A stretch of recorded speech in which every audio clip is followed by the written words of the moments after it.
flesh and blood, dear sister, dearest Mamie, how many griefs our father Oedipus handed down? Do you know one, I ask you, one grief that Zeus will not perfect for the two of us while we still live and breathe? There's nothing, no pain, our lives are pain, no private shame, no private disgrace, nothing I haven't seen in your griefs and mine. And now this. An emergency decree, they say, the commander has just now declared for all of Thebes. What? Haven't you heard? Don't you see? The doom reserved to enemies' marches are the ones we love the most. Not I. I haven't heard a word, Antigone. Nothing of loved ones. No joy or pain has come my way. Not since the two of us were robbed of our two brothers, both gone in a day. A double blow. Not since the armies at Argos vanished just this very night. I know nothing more, whether our luck's improved or ruin's still to come. I thought so. That's why I brought you out here, past the gate, so you could hear in private. What's the matter? Trouble clearly. You sound so dark, so grim. Why not? Our own brother's burial. Hasn't Creon graced one with all the rites, disgraced the other? Teocles, they say, has been given full military honours. Rightly so. Creon is laid in the earth, and he goes with glory down among the dead. But the body of Polynices, who died miserably, why? A city-wide proclamation, rumour has it, forbids anyone to bury him, even mourn him. He's to be left unwept, unburied, a lovely treasure for birds that scan the field and feast to their heart's content. Such, I hear, is the martial law that our good Creon lays down for you and me. Yes, me, I tell you! And he's coming here to alert the uninformed in no uncertain terms, and he won't treat the matter lightly. Whoever disobeys in the least will die. His doom is sealed. Stoning to death inside the city walls. There you have it. You'll soon show what you are, worth your breeding as Mamie, or a coward for all your royal blood. My poor sister, if things have come to this, who am I to make amend then? Tell me what good I am to you. Decide, will you share the labour, share the work? What work? What's the rest? What do you mean? Will you lift up his body with these bare hands and lower it with me? What? You'd bury him when the laws forbid the city? Yes, he is my brother, and, deny it as you will, your brother too. No one will ever convict me for a traitor. So desperate, and Creon has expressed— No, he has no right to keep me from my own! Oh, my sister, think! Think how her own father died, hated, his reputation's in ruins, driven on by the crimes he brought to light himself, to gouge out his eyes with his own hands. Then mother, his mother and wife, both in one, mutilating her life in a twisted noose. And at last, our two brothers dead in a single day, both shedding their own blood, poor suffering boys, battling their common destiny hand to hand. Now look at the two of us, left so alone. Think what death we'll die, and the worst of all, if we violate the laws and override the fixed degree of the throne. It's power. We must be sensible. Remember, we're women, and we're not born to contend with men. Then too, we're underlined and drilled by much stronger hands. So we must admit in this, and things are the worst. I for one will beg the dead to forgive me. I am forced. I have no choice. Why rush to extremes? It's madness. Madness. No, I won't insist. Even if you should have a change of heart, I'd never welcome you in the labour, not with me. So do as you please, whatever suits you best. I will bury him myself. And even if I die in the act, that death will be a glory. I will lie with the one I love, and loved by him. An outrage sacred to the gods. I've longer to please the dead than to please the living here. In the kingdom down below, I'll lie forever. So do as you like. Dishonour the laws the gods holden on. I do them no dishonour, but defy the city. I have no strength for that. You have your excuses. I am on my way. I will raise a mound for him, for my dear brother. Oh, Antigone, you're so rash. I'm so afraid for you. Don't fear for me. Set your own life in order.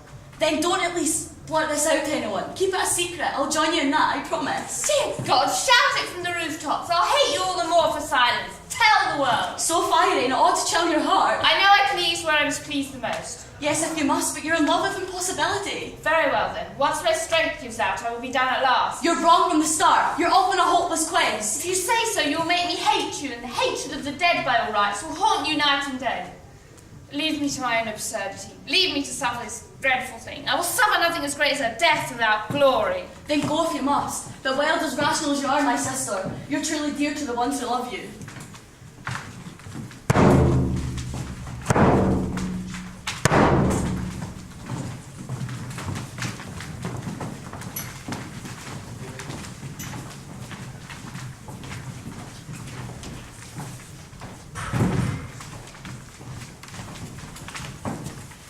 Glory, great beam of the sun, greatest of all that ever fell upon the 7 gates of Thebes.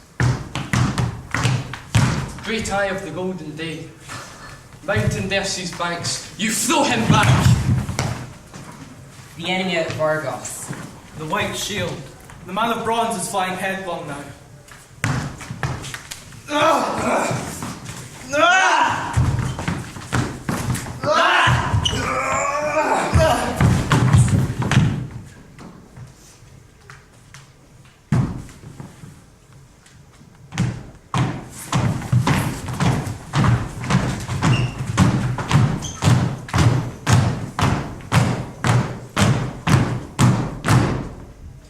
Down from the heights he crashed, pounding down on the earth.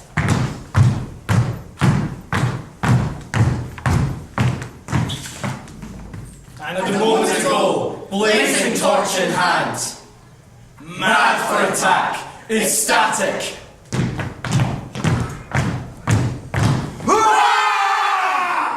He breathed his rage, the storm of his fury hurling at our heads.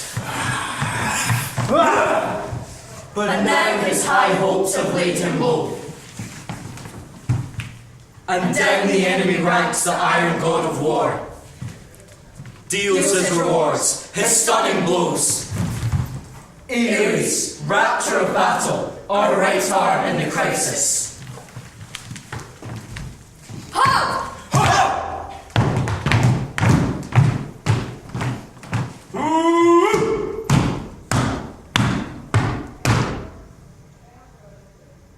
These are my puppets.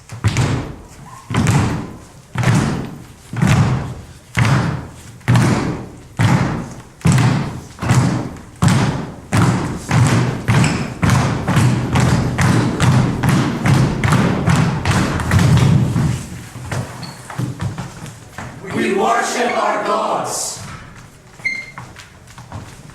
No!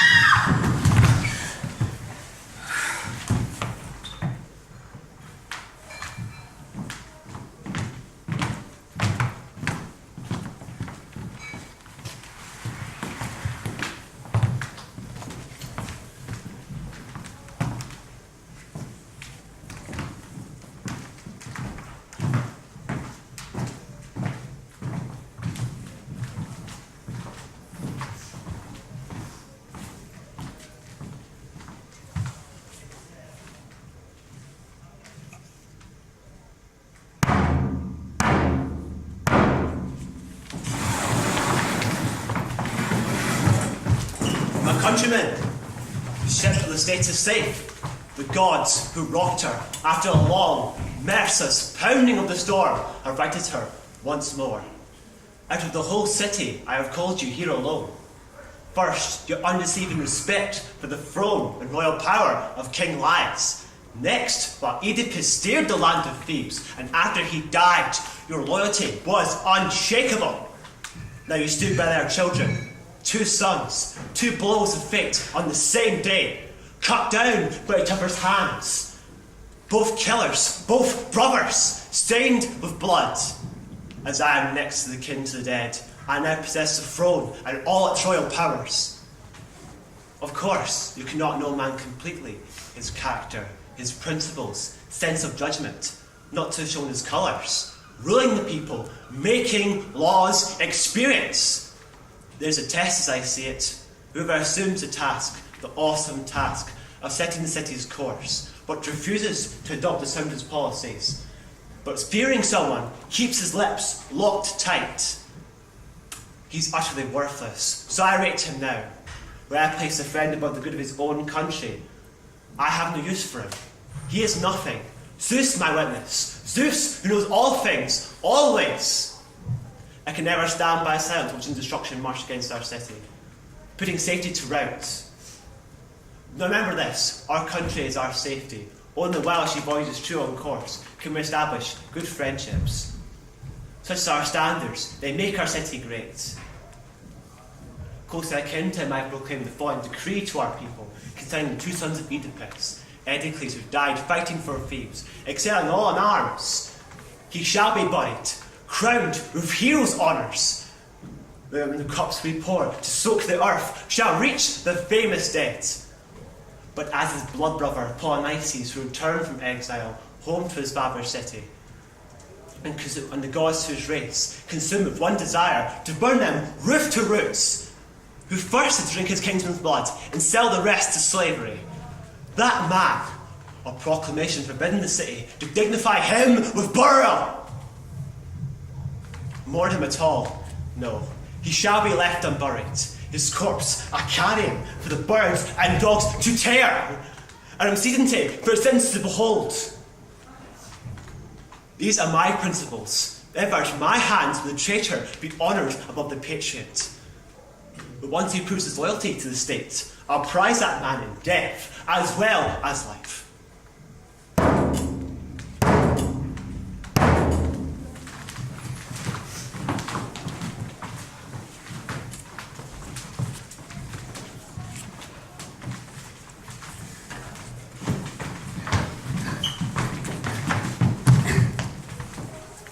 You, with your eyes fixed on the ground, speak up. Do you deny you did this? Yes or no? I did it. I don't deny a thing. You, get out, wherever you please. You're clear of a very heavy charge.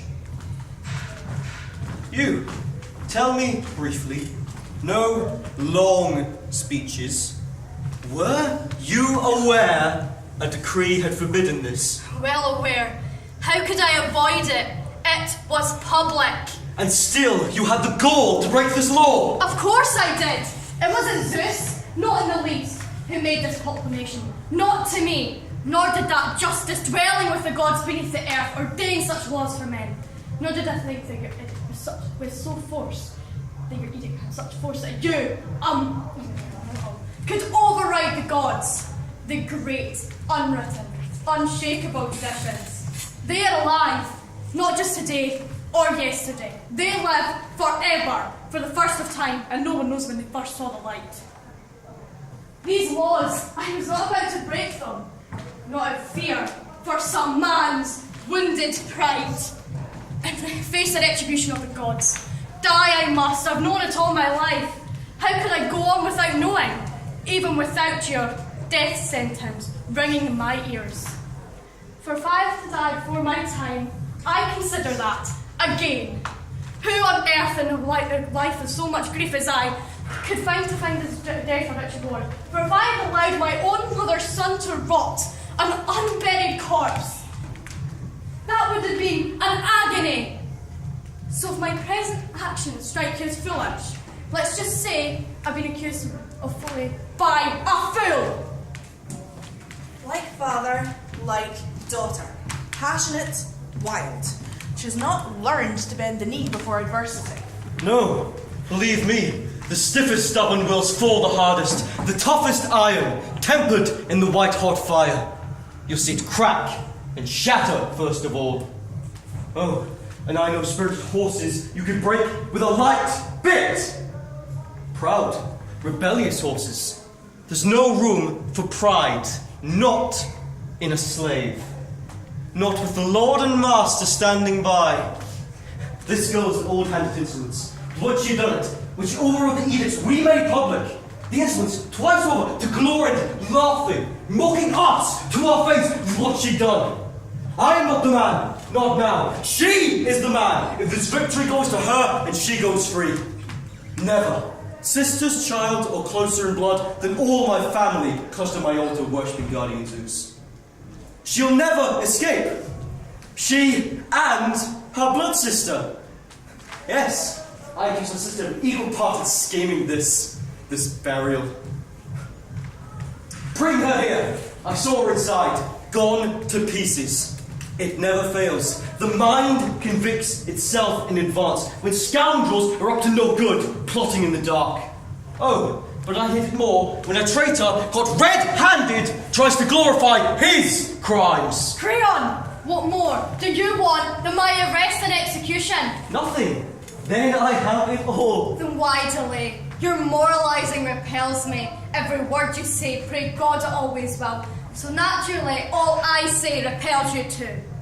Enough! Give me glory. What greater glory could I win than to give my own brother decent burial? These citizens here would all agree with me. They would praise me too. If their lips were locked in fear. Lucky tyrants, the precious of power, to do and say whatever pleases them. You, of all the people in Thebes, see things that way. They see it just that way, but defer to you and keep their tongues in leash. And you, aren't you ashamed to differ so from them? So disloyal. Not ashamed for a moment. Not to honour my brother, my own flesh and blood. Wasn't Eteocles a brother too? Cut down, facing him. Brother, yes. From the same mother, the same father.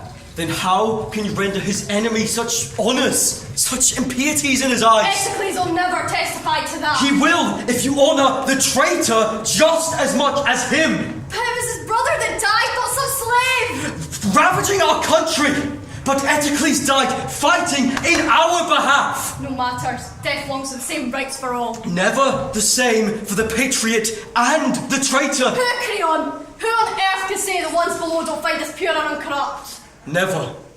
Once an enemy, never a friend. Not even after death. I was born to join in love, not hate. That is my nature. Then go down below and love, if love you must. Love the dead. While I'm alive, no woman is going to lord it over me.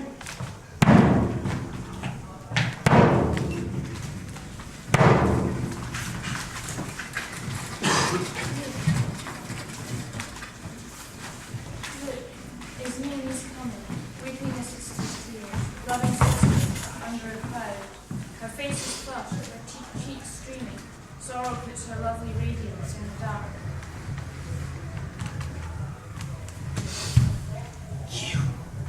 You viper, slinking undetected in my house, draining my lifeblood! I never knew I was breeding twin disasters, rising up against my throne. Now come, tell me. Will you confess your part in the crime or not? Answer me. Swear to me! I did it, yes. If only she consents, I share the guilt, the consequences too. No. Justice will never suffer that. Not you. You were unwilling. I never brought you in. But now you face such dangers. I'm not ashamed to sail through trouble with you. Make your troubles mine. Who did the work? Let the dead and the god of death bear witness. I have no love for a friend who loves in words alone. Oh, sister, don't reject me, please. Let me die beside you, consecrating the dead together. Never share my dying. Don't only claim to what you have never touched. My death will be enough. But what do I care for life, cut off from you? Ask Creon. Your concern is all for him. Why abuse me so? It doesn't help you now. You're right. If I mock you, I get no pleasure from it, only pain. Tell me, dear one, what can I do to help you, even now? Save yourself.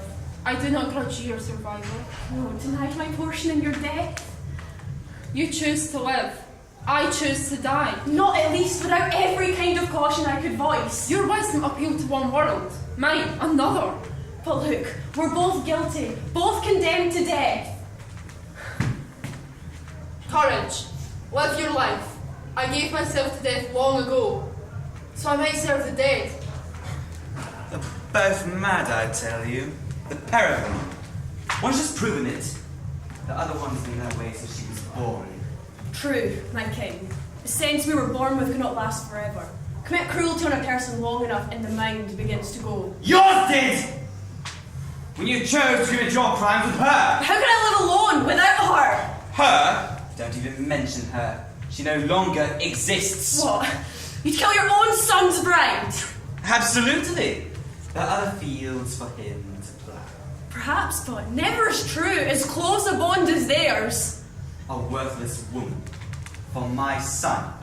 It repels me. Dearest Haman, your father wronged you so. Enough! You and your talk of marriage! Creon, are you really going to rob your son of Antigone? Death will do it for me. So it's settled then. Break their marriage off! So it's settled then. Antigone was die. Settled? Yes. We both know that. Stop wasting time! Take them in! From now on, they'll act like women. Tie them up. No more running loose. Even the bravest souls will cut and run once they see death coming for their lives.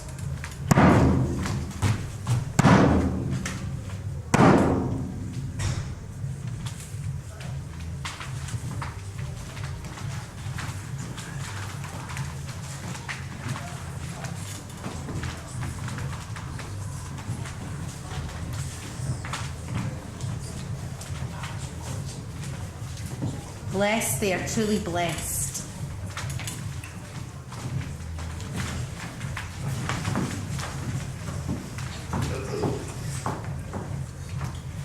Blessed. They are truly blessed. Who all their lives have never tasted devastation.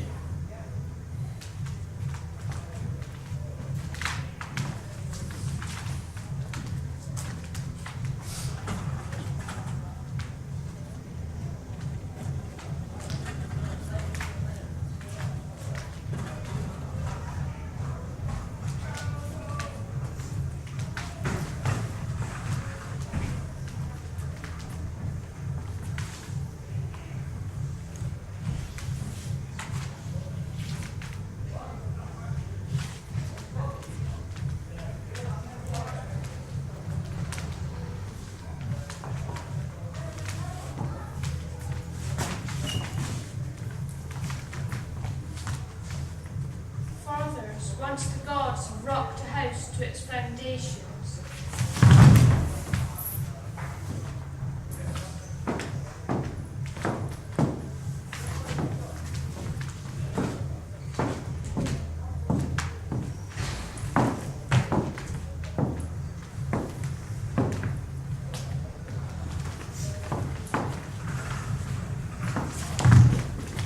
The ruin will never cease, pressing on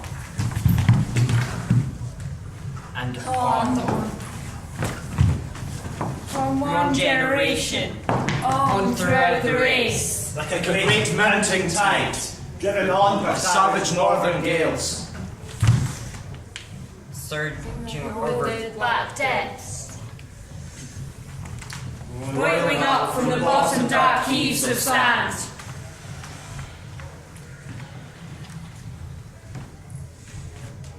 And And the headlands Taking the storm's onslaught, full force, and roar. roar and And go low. moaning Echoes on. and on.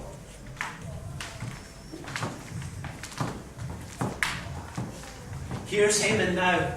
The last of all your sons. does he come crying for his bride?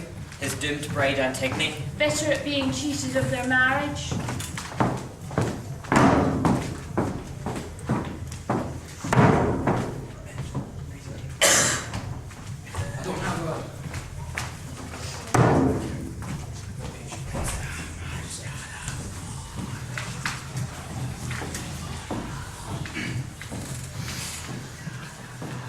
Some men our age are to be lectured, are we? Schooled by a boy his age? Only in what is right. But if I seem young, look less to my years and more to what I do. Do? Is admiring rebels an achievement? I'd never suggest that you admire treason. Isn't that just the sickness that's attacked her? The whole set of thieves denies it to a man. And it's thieves to tell me how to rule. Now, you see, who's talking like a child? Am I to rule this land for others? Or myself? It's no city at all, owned by one man alone. What? The city is the king's. That's the law. What a splendid king you'd make of a desert island, you and you alone. This boy, I do believe, is fighting on her side. The woman's side. If you are a woman, yes, my concern is all for you. Why, you degenerate, bandying accusations, threatening me with justice, your own father. I see my father offending justice. Wrong. Wrong? To protect my royal rights. Protect your rights when you trample down the honours of the gods. You soul of corruption rotten through. You woman's accomplice. That may be, but you will never find me accomplice to a criminal. That's what she is. And every word you say is a blatant appeal for her. And you, and me, and the gods beneath the earth.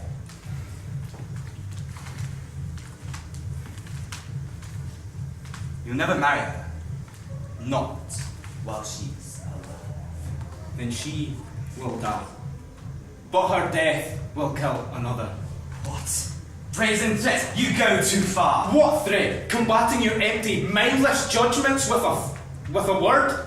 You will suffer for your sermons. You and your empty wisdom. If you weren't my father, I'd say you were insane. Don't flatter me with father. You woman slave. You really expect to fling abuse at me and not receive the same? Is that so? I promise by the heavens.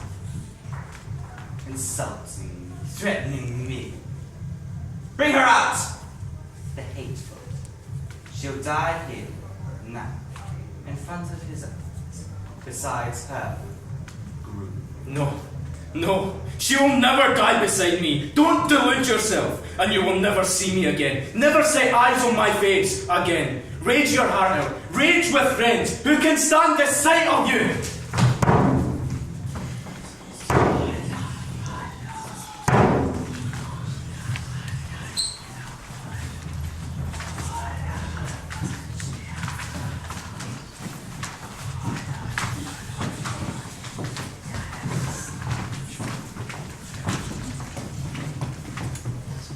Love! Ah! Never come in battle. Love! The plunder laying waste to the rich! Love! Standing the night watch! Darling girl's soft cheek. You raise the seas!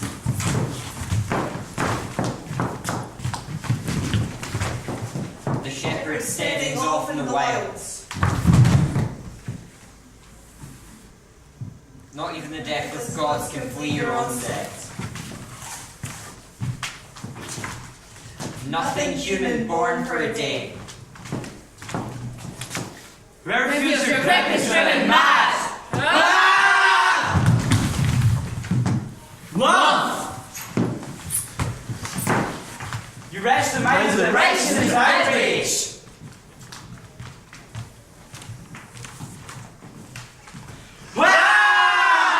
Swerve them to their ruins! You have ignited this!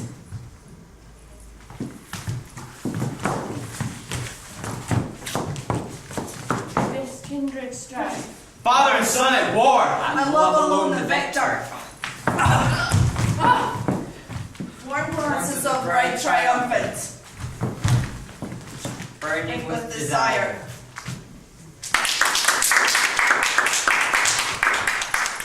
Throned in power, side by side with the mighty laws. Irresistible Aphrodite!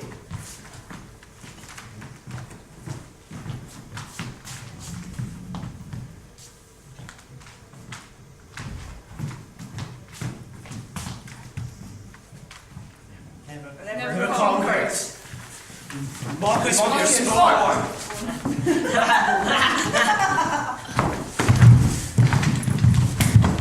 But even now, I would rebel against the king. I would break all bounds when I see this. I fill with tears. I can't hold them back anymore. I see Antigone make her way to the bridal vault, where all are laid to rest.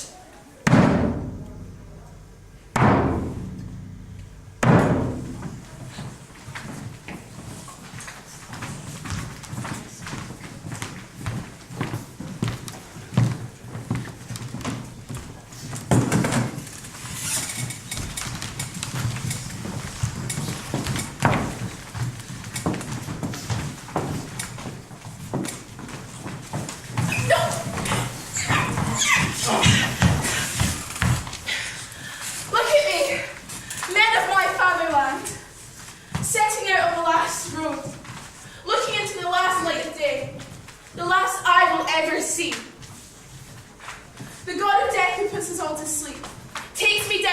thanks of Creon alive. Denied my part in the wedding songs. No wedding song in the dusk crown my marriage. I go to wed the Lord of the Dark Water. Not crowned with glory or with dirge, you leave for the deep pit of the dead.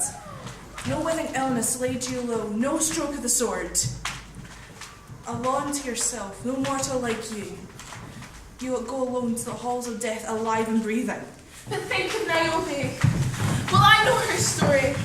Think of what a living death she died. Tantalus' daughter, stranger queen for the east. There on that mountain height, growing stone, binding as ivy, slowly walled around, and the rains will never cease. Legends say the snows will never leave her. Wasting away under her brows, the tears showering down from her breasting ridge and the slopes, a rocky death like hers puts me to sleep. But she was a god, born of gods, and we are all the mortals born to die. And yet, it is a great thing to hear. That a girl shares a destiny that equal to the gods, while she's alive and later when she's gone. You mock me. Why, in the name of all my father's gods, why can't you wait till I'm gone? Must you abuse me to my face? Oh, my city, all your fine rich sons, and you spring of the darts. Holy grove of Thebes where the chariots gather, you at least, you'll bear me witness. Look, unwarned by my friends and forced by such crude laws, I go back to my rock-bound prison. Strange new tomb. Always a stranger, oh dear God, I have no home on earth. And none below. Not with the living, and not with the breathless dead. You went too far, smashing against the high throne of justice. Sorry. Your life's in ruins, child. I wonder, do you pay for your father's terrible ordeal? There, at last, you've touched it. The worst pain. The worst anguish.